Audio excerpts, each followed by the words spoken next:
One, there is a self-reflection about being aware of your own unconscious bias, because there are certain things which can just come very naturally to you because bias is rooted in brain. It's not about being good or bad.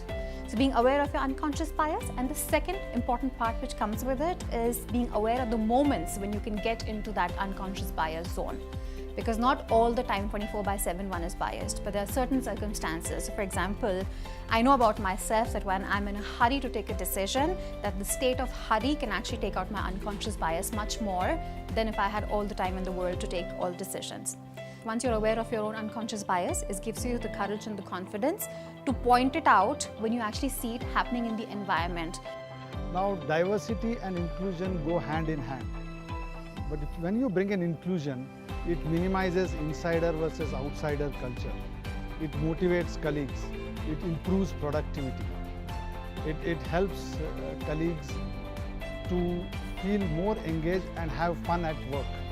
Now, when all this happens, naturally, the atmosphere is such that colleagues tend to innovate more. So you create an environment of innovation.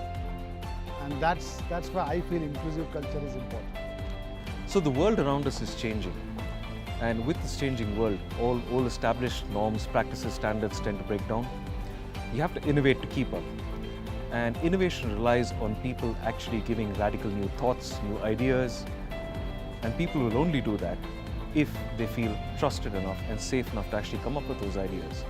So one of the things that is very necessary is to be aware of your biases and be aware of the fact that if you have a like-minded set of people working together or similar groups working together, you're not necessarily getting the most radical ideas out. And that's why it's important to focus on first getting those ideas out and then implementing it to make sure that we are competitive and innovative.